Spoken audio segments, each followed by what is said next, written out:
आइए हम आज की पवित्र आराधना को प्रारंभ करें। जो मुझसे प्रभु ने स्नेह किया है, इसलिए वो मुझे छुड़ाएगा, वो मुझको ऊंचे स्थान पर रखेगा, क्योंकि उसने मेरे नाम को जान लिया है। आइए हम अपने सृजनहार, पालनहार, त्राणकर्ता प्रभु के चरणों में अपने आप को नतमस्तक करें। प्रार्थना में प्रभु के चरणों में अपने आप को नाम और लीन करें। प्रेमी प्रभु, हम सब आपकी शरण में आते हैं, धन्यवाद देते हैं हमारे व्यक्तिगत, पारिवारिक और कलीसियाई जीवन के लिए, इस बहुमूल्य जीवन के निस्संदेह आप ही ने प्रदान किया है और आप ही के सामर्थ्य आपके पवित्र हाथों के नियंत्रण में है। प्रेमी प्रभु, अपने प्रियों को अपनी बुद्धि सामर्थ्य से परिपूर्ण कीजिए कि वो आपको ढूंढने वाले, आपसे प्रेम करने वाले और नित्य आपकी संगति में निरंतर बने रहे। प्रेमी प्रभु, निस्संदेह आज वर्तमान समय में हमारे चारों ओर का वातावरण है और घबराहट हम असंख्य मनुष्यों के जीवन में देख रहे हैं। हम धन्यवाद देते हैं, आप इमैनुएल के रूप में हमारे साथ, हमारे निकट, हमारे परिवार, हमारे प्रियों के साथ हैं। हम धन्यवाद देते हैं आपके पवित्र सहायक के लिए, जो निस्संदेह हम सबों को बल और शक्ति प्रदान करता है। प्रेमी पवित्र परमेश्वर पिता, हम धन्यवाद देते हैं इस आगमन एडवेंट सीजन के लिए, जो कि हमें प्रेरित कर रहा है, जागृत कर रहा है कि हम अपने व्यक्तिगत, पारिवारिक जीवन में अपने आप को आपके पवित्र हाथों में सुपुर्द कर दें। क्षमा के प्रार्थना, मन, वचन, कर्म से आपकी पवित्र आज्ञाओं, आपके पवित्र नाम का अनादर किया है। पश्चाताप अंतरण से परिपूर्ण कीजिए कि हम आपकी दिव्य, आपकी पवित्र उपस्थिति में निरंतर बने रहें। धन्यवाद देते हैं आपके नाम के हर एक पवित्र कलीसियाओं, संस्थाओं, संगठनों के लिए, मेथोडिस्ट चर्च इन इंडिया के लिए, मुंबई रीजनल कॉन्फ्रेंस के लिए, हमारे स्थानीय गुंजे कलीसिया, हर एक परिवार, बड़े छोटों, मासूम बच्चों, सियानों के लिए आज दिन तक आपने इस कोविड-19 पेंडेमिक में हम सबों की रक्षा की, जीवितों की दुनिया में स्वस्थ और प्रसन्न चित्त रखा है। इसके लिए अपने हृदय से आपका बारंबार धन्यवाद देते हैं। प्रेमी पवित्र परमेश्वर पिता, मिन्नत, प्रार्थना और नाम अनुरोध कर रहे हैं, हमारी हर एक समस्याओं को आप दूर कीजिए और अपने अलौकिक प्रकाश में, अपनी रोशनी में हम सबों को निरंतर बना के रखिए। आज के इस पवित्र आराधना के लिए, जबकि प्रेमी पवित्र परमेश्वर पिता, हम अपने निवास स्थान पर रहते हुए आपकी स्तुति, आपकी प्रशंसा करने वाले कर रहे हैं। हर एक आपके आराधक गणों को, बड़े छोटों को आपके पवित्र हाथों में सुपुर्द करते हैं। प्रेमी पवित्र परमेश्वर पिता, हम में से हर एक को ये वर प्रदान कीजिए कि हम आपकी आराधना आत्मा और सच्चाई से परिपूर्ण होकर करें, जो आपकी पवित्र दृष्टि में ग्रहण योग्य है। हम अपने शरीर, प्राण और आत्मा समेत अपने आप को आपके पवित्र हाथों में सुपुर्द करते हैं। ये प्रार्थना हम अपने त्रिएक पिता, पुत्र, पवित्र आत्मा के नाम में होकर मांगते हैं। सुनिए और ग्रहण कीजिए दया के सागर। आमीन। आइए इस समय हम अपने प्रभु की स्तुति और प्रशंसा करते हुए अपनी गीत की पुस्तक में से गीत नंबर 179 पेज नंबर 74 हम प्रभु की स्तुति और प्रशंसा करते हुए साथ साथ गाने का प्रयास करेंगे। मेरा प्रभु जन्मा, प्यारा प्रभु जन्मा। मेरा प्रभु जन्मा, प्यारा प्रभु जन्मा, मेरा प्रभु जन्मा, प्यारा प्रभु जन्मा, पापिन कारण तारणहारा, प्यारा प्रभु जन्मा, पापिन कारण तारणहारा, प्यारा प्रभु जन्मा। मरियम बेटी अपने घर में आया दो स्वर्ग से, मरियम बेटी अपने घर में आया दो स्वर्ग से, बोला कुमारी मरियम से लो सलाम हमारा जी, बोला कुमारी मरियम से लो सलाम हमारा जी। मेरा प्रभु जन्मा, प्यारा प्रभु जन्मा, मेरा प्रभु जन्मा, प्यारा प्रभु जन्मा, पापिन कारण तारण मेरा प्यारा प्रभु जन्मा, पापिन कारण तारण मेरा प्यारा प्रभु जन्मा। मरियम बेटी गौशाले में बालक राजा चरनी में, मरियम बेटी गौशाले में बालक राजा चरनी में, आए लड़िए दंडवत करने सारे जग के त्राता को, आए लड़िए दंडवत करने सारे जग के त्राता को।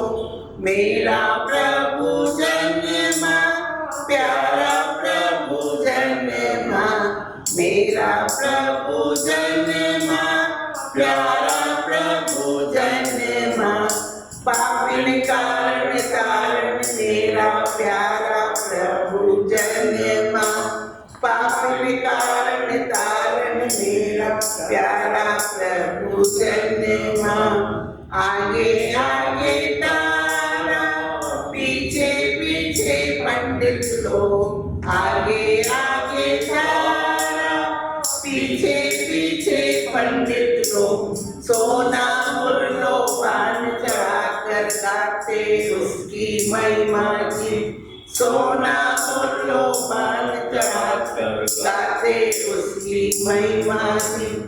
मेरा प्रभु जन्मा, प्यारा प्रभु जन्मा, मेरा प्रभु जन्मा, प्यारा प्रभु जन्मा, पापिन कारण तारण मेरा प्यारा प्रभु जन्मा, पापिन कारण तारण मेरा प्यारा प्रभु जन्मा।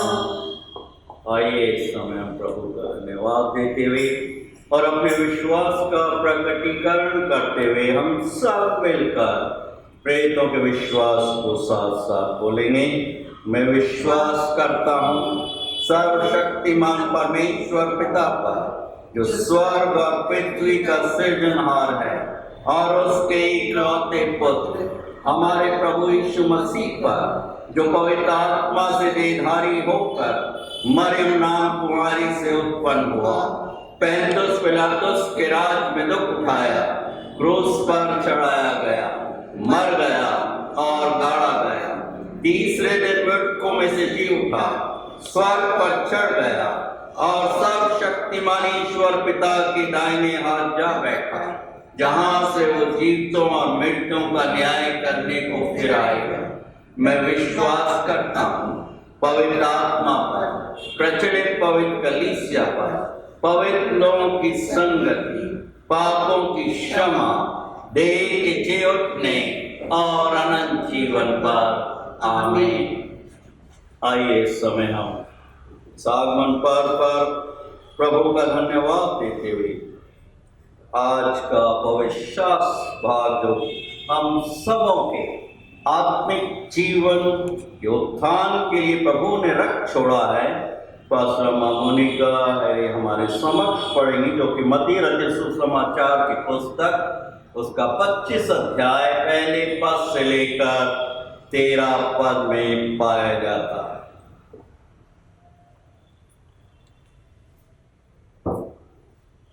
आज का धर्मशास्त्र मनन पाठ जो हमें मिलता है मत्ती उसका 25वां अध्याय पहले पद से लेकर 13वें वचन तक, जिसका शीर्षक है 10 कुंवारियों का दृष्टांत।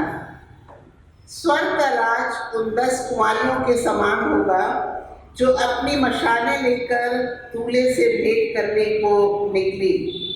उनमें से 5 मूर्ख और 5 समझदार थी। मूर्खों ने अपनी मशालें तो ली, परंतु अपने साथ तेल नहीं लिया, परंतु समझदारों ने अपनी मशालों के साथ अपनी कुप्पी में तेल भी भर लिया। जब दूल्हे के आने में देर हुई तो वे सब ऊँघने लगी और सो गई। आधी रात को धूम मची, देखो दूल्हा आ रहा है, उससे भेंट करने के लिए चलो। तब वे सब कुंवारियाँ उठकर अपनी मशालें ठीक करने लगी। और मूर्खों ने समझदारों से कहा, अपने तेल में से कुछ हमें भी दो, क्योंकि हमारी मशालें बुझी जा रही हैं। परंतु समझदारों ने उत्तर दिया, कदाचित यह हमारे लिए और तुम्हारे लिए पूरा ना हो। भला तो यह है कि तुम बेचने वालों के पास जाकर अपने लिए मोल ले लो। जब वे मोल लेने को जा रही थी तो दूल्हा आ पहुंचा, और जो तैयार थी वे उसके साथ विवाह के घर में चली गई और द्वार बंद किया गया। इसके बाद वे दूसरी कुंवारियां भी आकर कहने लगी, हे स्वामी, हमारे लिए द्वार खोल दे। उसने उत्तर दिया, मैं तुमसे सच कहता हूँ, मैं तुम्हें नहीं जानता। इसलिए जागते रहो, क्योंकि तुम ना उस दिन को जानते हो ना उस घड़ी को। प्रभु परमेश्वर अपने जीवित सामर्थी वचन के पढ़े जाने, सुनने और समझने की शक्ति से हम सबों को परिपूर्ण करे। आज ये सुंदर दिन है जबकि हमारे बीच में मिसेस सीमा एंड्रूस, जो कि संडे स्कूल की टीचर हैं और सुपरिटेंडेंट भी हैं, हमारे बीच में है। और आज वो हमारे साथ वचन के साथ संगति स्थापित करेंगी। और मैं बहन सीमा एंड्रूस से आग्रह करती हूँ कि वो आकर प्रभु के वचन के साथ संगति स्थापित करें। आज मेरा टॉपिक है तैयारी। क्रिसमस आने वाला है, क्या क्रिसमस की तैयारी? नहीं, वो तैयारी तो हम हर साल करते हैं। ये तैयारी है अपने मनों की, परमेश्वर के दूसरे आगमन की, अपने आत्मिक मनों को तैयार करने की तैयारी। आज पूरी दुनिया अकाल, भूकंप, महामारी, बाढ़, तूफान का सामना कर रही है। 2020 में तो एक छोटे से वायरस ने संपूर्ण दुनिया की अर्थव्यवस्था को हिलाकर रख दिया। किसी ने भी सोचा भी नहीं होगा कि एक छोटा सा वायरस हर एक को के व्यक्तिगत जीवन को इस तरह बदल के रख सकता है। लेकिन ये सारी चीजें जो हो रही है एकाएक या अचानक नहीं हुई है। ये सालों पूर्व बाइबल में लिखी जा चुकी भविष्यवाणियां हैं जो एक एक करके पूरी हो रही है। ये वही चीज है जिससे हमें पता चलता है कि प्रभु यीशु मसीह का आगमन निकट है। इसलिए परमेश्वर का वचन क्या कहता है? मत्ती 4:17 में लिखा है, मन फिराओ क्योंकि स्वर्ग का राज्य निकट है। आज जो वचन पाठ लिया गया है वो हमें मिलता है मत्ती रचित सुसमाचार की पुस्तक में एक दृष्टांत के रूप में। जब चेलों ने प्रभु यीशु मसीह से जैतून की पर्वत पर उसके दूसरे आगमन और अंतिम समय में होने वाले चिन्हों के बारे में जानने की अग्रिम इच्छा प्रकट की, तो प्रभु यीशु मसीह ने उन्हें कई दृष्टांत बताए और यह बात स्पष्ट की कि उस दिन और उस घड़ी के विषय में कोई नहीं जानता, ना पुत्र बल्कि केवल पिता। इसी दृष्टांतों की श्रृंखलाओं में 10 कुंवारियों का दृष्टांत भी है, जिसका संपूर्ण सार हमें उसके 13वें वचन पर मिलता है। इसलिए जो कि इस प्रकार है, इसलिए जागते रहो और सचेत रहो,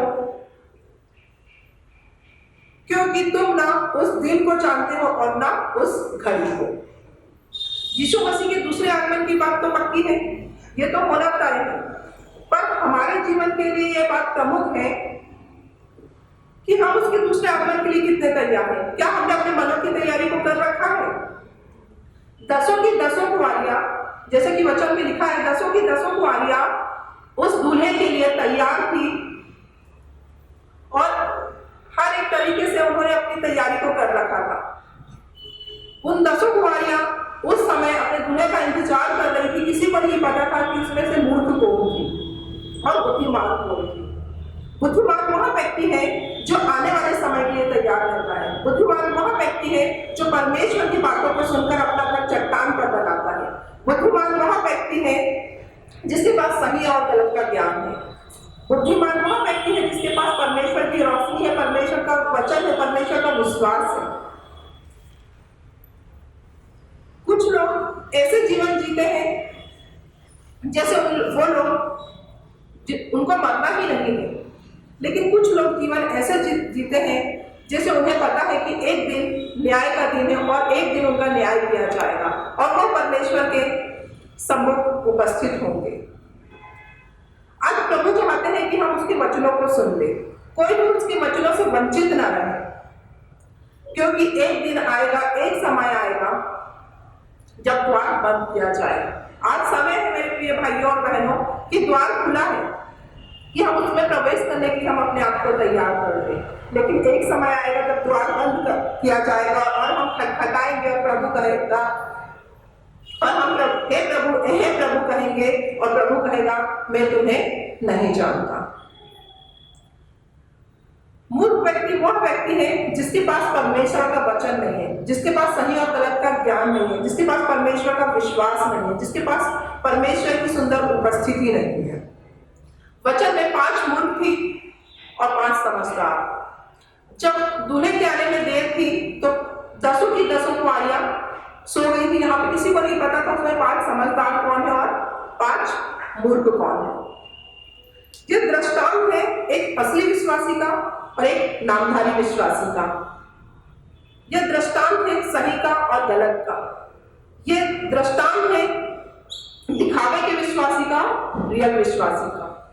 यह दृष्टांत है उस कलीसिया का जो प्रभु यीशु मसीह के दूसरे आगमन पर विश्वास करती है। प्रभु यीशु मसीह चाहते हैं कि हम समझदार बन जाएं, अनजान ना रहे, धोखा ना खाएं, क्योंकि प्रभु यीशु मसीह आ रहेगा और एक दिन वो अपने दुल्हन को अपने साथ लेकर जाएंगे। जब दुल्हन, 6वां वचन हम पढ़ेंगे यहाँ से फिर से, आधी रात को धूम मची, देखो दूल्हा आ रहा है, उससे भेंट करने के लिए चलो। जब दूल्हे के आने पर विलंब था, सब थक गए और सो गए, क्योंकि रात्रि का समय था और सोना गलत नहीं था, क्योंकि बहुत रात्रि हो चुकी थी और दूल्हा नहीं आया था। तो सारी की सारी कुंवारियां, सारी की सारी दुल्हन सो गई थी। लेकिन जब वो सोती है और दूल्हा आता है, आधी रात को जब शोर हुआ कि दूल्हा आ गया है तो दुल्हन उठी, तब मालूम हुआ कि मूर्ख कौन थी और समझदार कौन थी। मूर्ख वो थी जो बिना तैयारी में सो रही थी, क्योंकि जब वो उठी तो समझदार कुंवारियों से तेल मांगने लगी, लेकिन समझदार कुंवारियों ने उन्हें मना कर दिया। ऐसा नहीं था कि वो कुंवारियां उन्हें तेल दे नहीं सकती थी या देना नहीं चाहती थी, लेकिन तेल केवल हमें वो परमेश्वर दे सकता है। ऐसा नहीं है, इसी तरह ऐसा नहीं है कि परमेश्वर द्वार को खोलना नहीं चाहते, वो खोल सकते हैं, वो खोलना चाहते हैं, लेकिन समय समाप्त हो चुका है। समझदार व्यक्ति को चाहिए कि वो समय रहते अपने आप को तैयार कर ले। अभी समय है, हम अनेक आपदाओं को, अनेक इस कोविड-19 के जरिए भी हमें बहुत कुछ सीखने को मिला है कि किस तरह हमें अपने जीवन के लिए, आने वाले जीवन के लिए तैयार रहना चाहिए, कि किस समय परमेश्वर की सुंदर उपस्थिति हमारे जीवन में हो और वो हमको लेकर जाए। आप एक अच्छी से अच्छी कलीसिया में हो सकते हैं, आप अच्छी से अच्छी संगति में हो सकते हैं, आप अच्छे से अच्छे वचन सुन सकते हो, लेकिन हो सकता है कि आपके अंदर परमेश्वर का जीवन ना हो सकता है कि आपका व्यक्तिगत संबंध परमेश्वर के साथ हो ही ना। इस बात को हम और भी अच्छी तरीके से समझ सकते हैं जब हम पुरानी व्यवस्था में जाते हैं।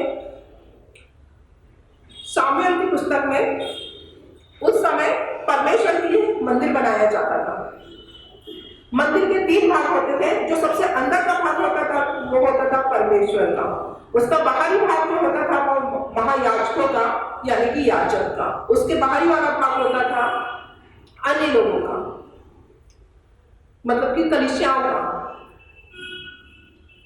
वहां पे परमेश्वर की सबसे जो अंदर वाला भाग होता था वहां परमेश्वर की सुंदर उपस्थिति होती थी, परमेश्वर का संतुक होता था।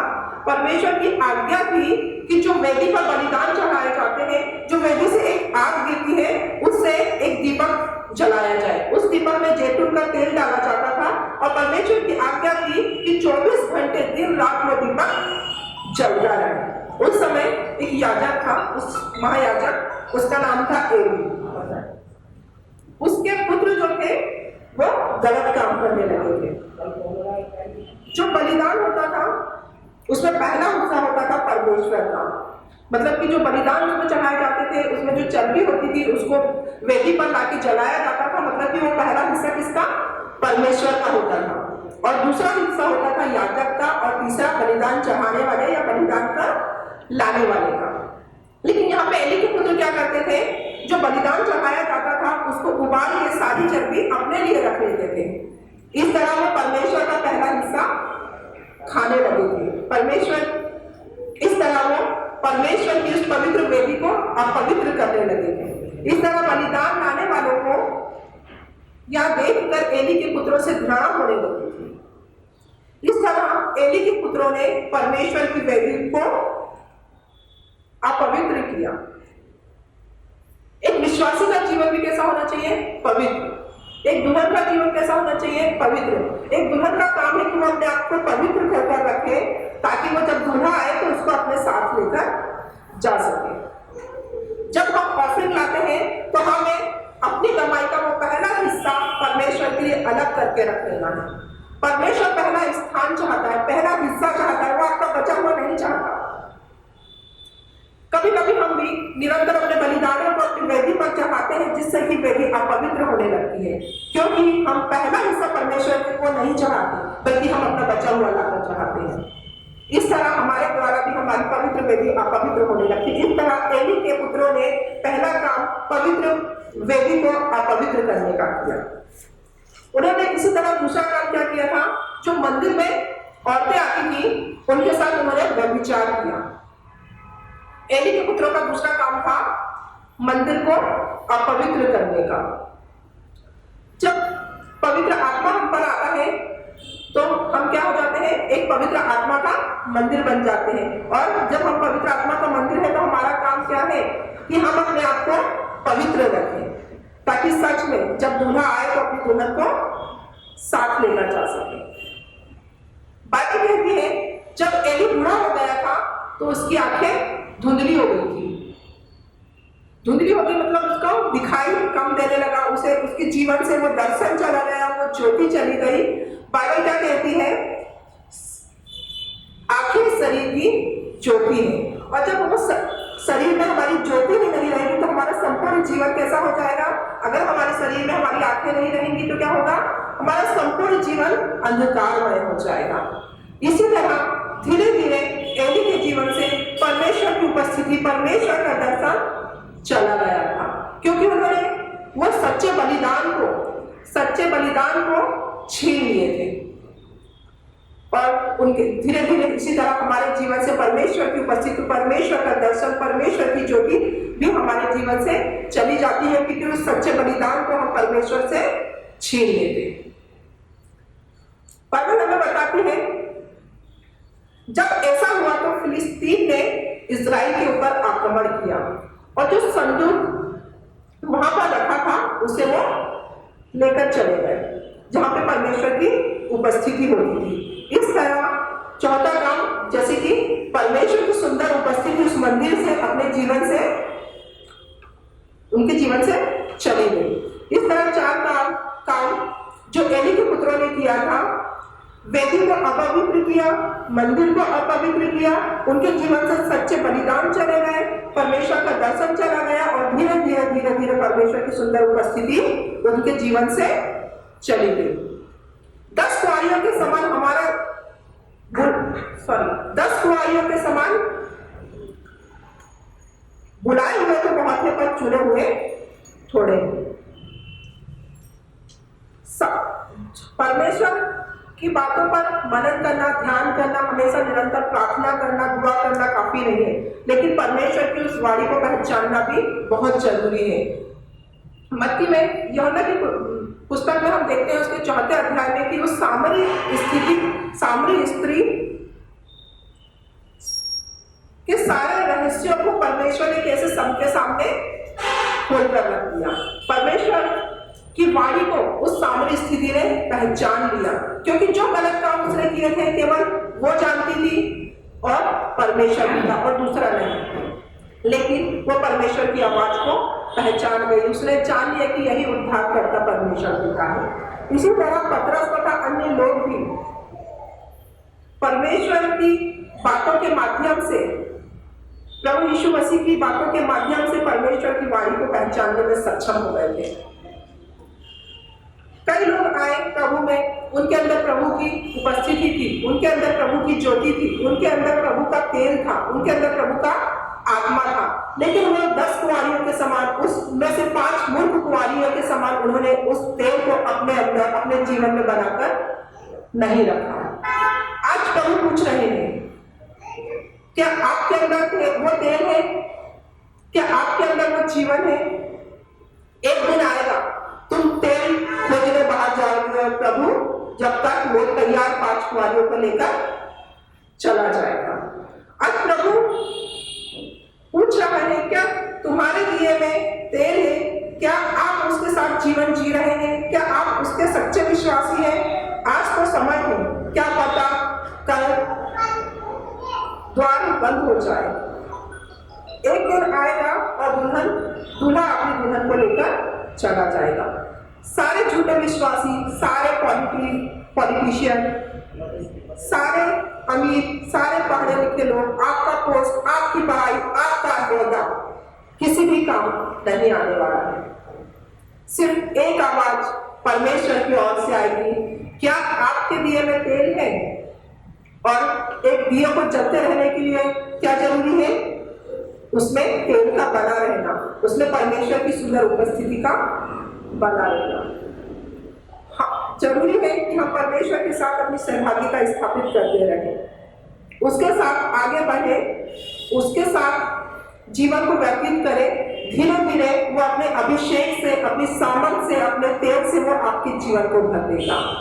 हमें वो 5 कुंवारियां नहीं बनना है, बल्कि वो 5 समझदार कुंवारी बनना है जो सोई तो थी लेकिन अपनी पूरी तैयारी के साथ, ताकि जब दूल्हा आए तो वो उसकी आवाज को पहचान सके और वो उसके साथ जा सके। मेरे प्रिय भाइयों और बहनों, सच में आज समय निकट है।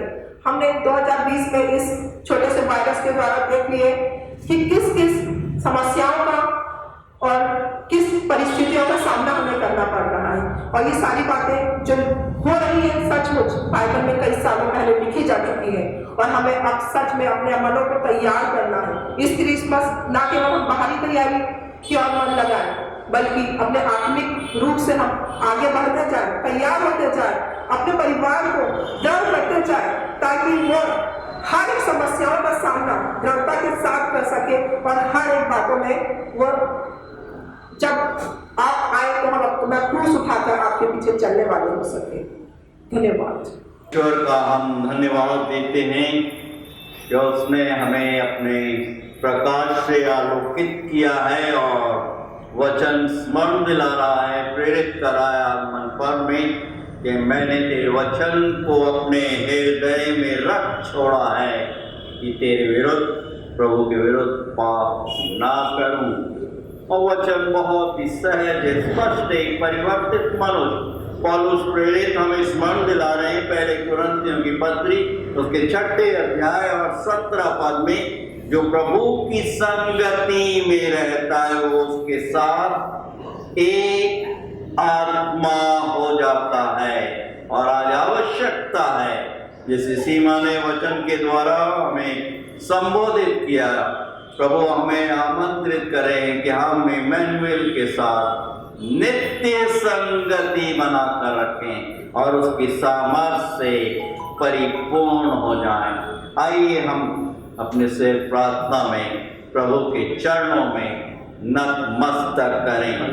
सर्वसमर्थी पराक्रमी अति तेजोमय प्रभु, धन्यवाद देते हैं हमारे इस बहुमूल्य जीवन के लिए और हमारे उद्धारकर्ता प्रभु यीशु मसीह के इस पृथ्वी पर देहधारी आगमन और उनके पवित्र बलिदान और उनके दूसरे आगमन के हम सब तैयारी में लगे हुए हैं।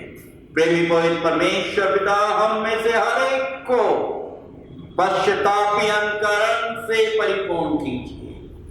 निस्संदेह अपने हम सबों पर दया कीजिए। आप दया के सागर हैं, विलंब से खूब करने वाले। धन्यवाद देते हैं कोविड-19 पैंडेमिक से हम में से हर एक को, हमारे प्रियों को, बड़े छोटों को आपने बचा कर रखा है। प्रेमी पवित्र परमेश्वर पिता, अपने अनुग्रह, अपनी करुणा से प्रेमी पवित्र परमेश्वर पिता अपने प्रकाश में हमें नित्य अपनी ज्योति में बनाकर रखें। प्रेमी पवित्र परमेश्वर पिता, हम आपसे मिन्नत, आपसे नाम अनुरोध कर रहे हैं। आज जबकि कोविड-19 महामारी से लोग भयभीत हैं, संघर्ष कर रहे हैं, हमारी हर एक डॉक्टर्स टीम की आप सहायता कीजिए। हर एक संक्रमित लोगों को स्पर्श कीजिए और उन्हें चंगाई प्रदान कीजिए, क्षमा कीजिए।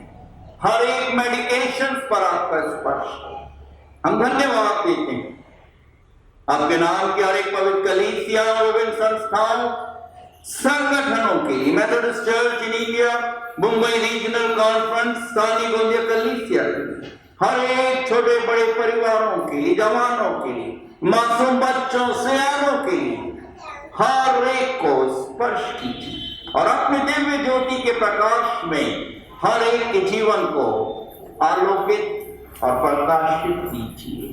हम धन्यवाद देते हैं प्रेमी पवित्र परमेश्वर पिता इस बहुमूल्य जीवन की और इस क्षणों के लिए, आज के पवित्र दिन के लिए।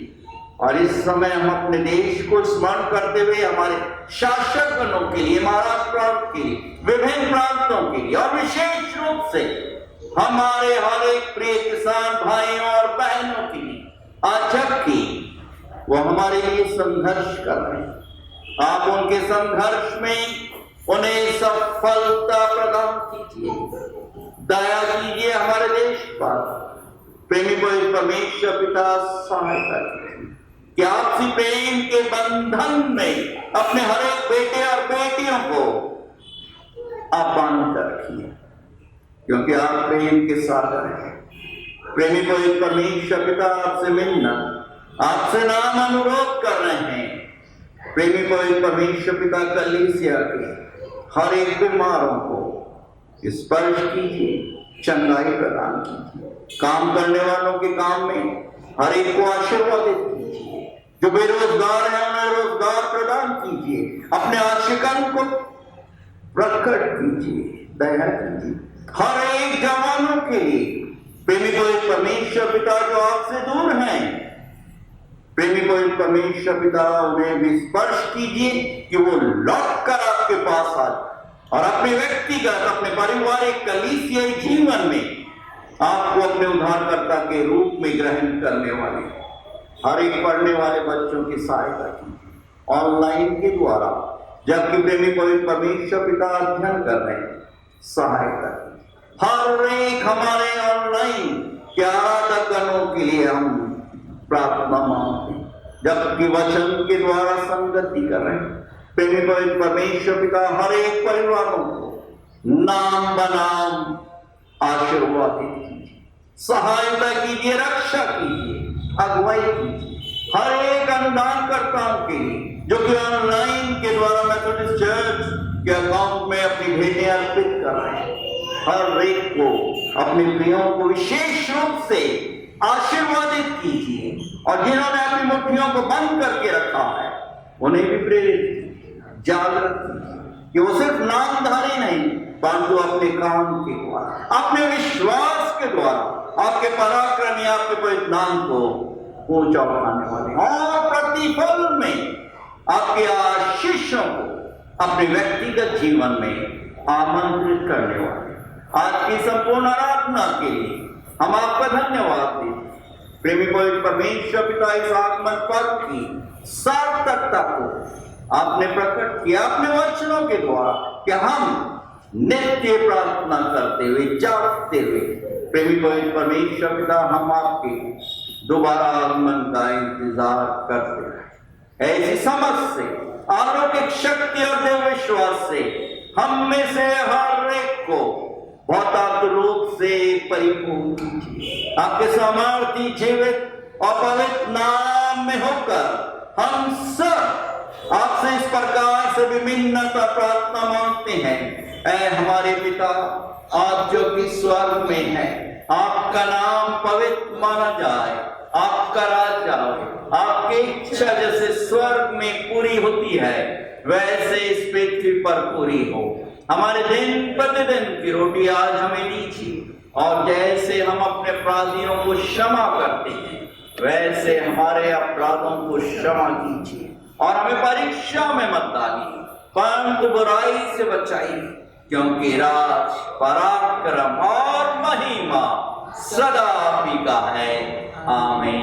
आइए हम आशीष वचन ग्रहण करें और अब हमारे प्रभु परमेश्वर पिता का अनुग्रह, प्रभु यीशु मसीह का प्रेम और पवित्र आत्मा की सुंदर मधुर और अलौकिक सहभागिता हम सब विश्वासियों पर, कलीसिया के हर एक बड़े छोटे परिवारों पर, सियानों पर, जवानों पर और विशेष रूप से हर एक हमारे संडे स्कूल के प्रिय बच्चों के साथ आज से लेकर हमेशा हमेशा और युगान युग तक निरंतर होती रहे।